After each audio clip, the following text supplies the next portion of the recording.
System में सुधार जब होगा जब पूरा नीचे से लेके ऊपर तक आपको सिस्टम में सुधार करना पड़ेगा। लेकिन उसमें वो जो प्रक्रिया है कि एक प्रोफेसर है, एक टीम है, उन्होंने पेपर सेट किया है, फिर वो प्रिंटिंग प्रेस में जाता है, प्रिंटिंग होने के बाद फिर वो छपके जब निकलता है फिर वो सेंटर तक जाता है, फिर वो थानों में रखाया जाता है। व्यवस्था को बदलने की बात हो रही है ना। लेकिन सवाल ये है ना कि जैसे इस बार का पेपर लीक है, फुल प्रूफ सिस्टम था, लेकिन जिन प्रोफेसर्स ने पर्चा सेट किया वो बाहर आकर उनको मुंह जवानी रटे हुए थे सवाल, उन्होंने स्टूडेंट को रटा दिए कोचिंग सेंटरों में। उसका आप क्या करोगे?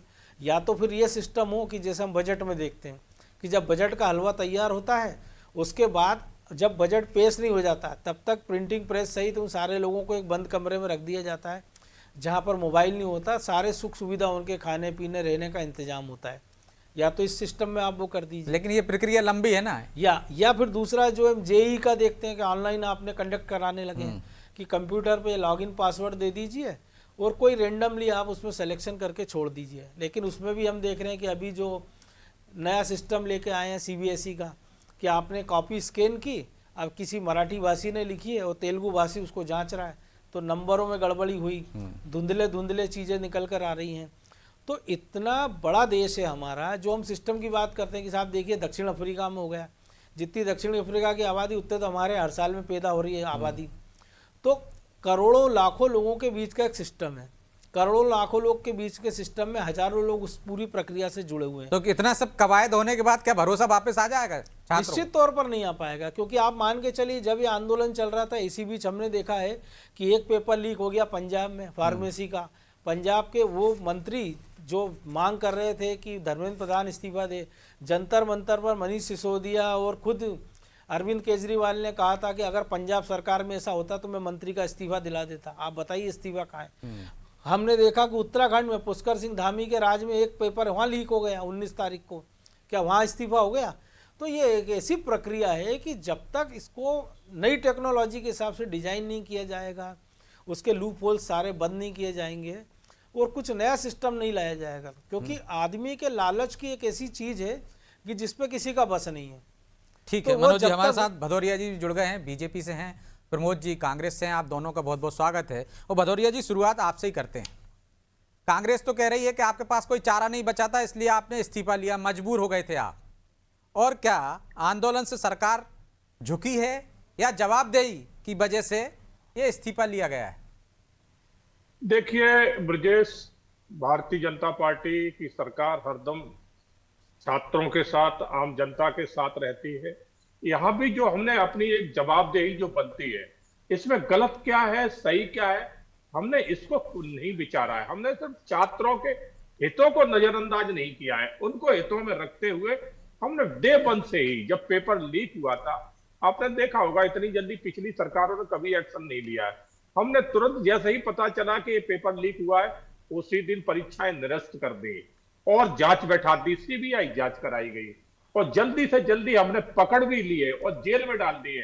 आज वो सब जेल में है और छात्रों का हित देखते हुए 1 महीने का समय भी नहीं गुजरने दिया। मैंने तुरंत दोबारा परीक्षा करा दी, उनका रिजल्ट भी आ गया, छात्र खुशियां मना रहे हैं। तो अगर हम ये सोचते कि हमने तो सब कुछ अच्छा कर दिया, मगर फिर भी हमने हित छात्रों की कहीं ना कहीं मांग थी, मैंने उसका ख्याल रखा, बिल्कुल अपने मंत्री का इस्तीफा दिया। अब मैं थोड़ा सा आपको एक पीछे ले लेकिन इतना समय क्यों लग गया कैप्टन साहब? देखिए ये समय नहीं, थोड़ा छात्रों को हम देख रहे थे कि इस आंदोलन में छात्रों की मांगे क्या है और छात्रों के आड़ में उनके कंधे पर रख के कौन कौन क्या कर रहा है, थोड़ा देखना पड़ता है कि उन लोगों के भी तो चेहरे सामने आ जाएं कि जो छात्रों के कंधे पर रख के क्या क्या करना चाह रहे हैं।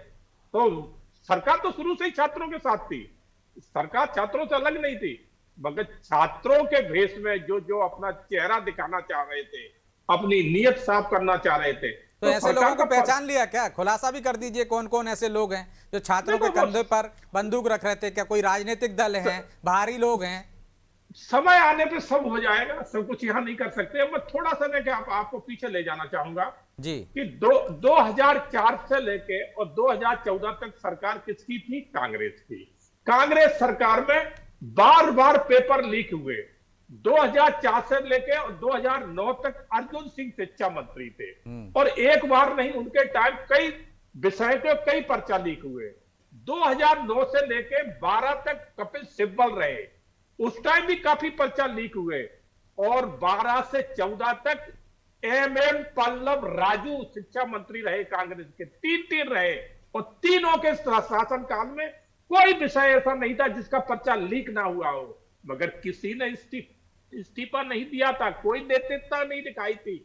मगर हमने नैतिकता दिखाई है। छात्रों के संग हम कल भी खड़े थे, छात्रों के संग आज भी है, और छात्रों के संग कल भी खड़े रहेंगे। तो हम, ये सरकार आम जनता के हित की बात सोचती है, छात्रों के हित की बात सोचती है। हम आंदोलन को आंदोलन समझते हैं, आंदोलनकारियों की जो मांगे हैं उनको बिल्कुल मानते हैं। आप तो देखिए ना, कांग्रेस पार्टी ने, रामदेव बाबा क्या कर रहे थे, वो तो शांतिपूर्वक रामलीला मैदान में बैठे थे, कहीं शहर बाजार के भीतर भी नहीं थे, जिससे कोई परेशानी भी नहीं थी। उन रामदेव बाबा पे सोते हुए पे लठ इसी कांग्रेस पार्टी ने पड़वाए थे। तो हम उस तरह के लोग तो नहीं है, हम तो सबका ध्यान रखते हैं, क्योंकि ये जनता की सरकार है, आम लोगों की सरकार है। तो हमारा कर्तव्य बनता है आम लोगों की ध्यान रखना। जी। ठीक है।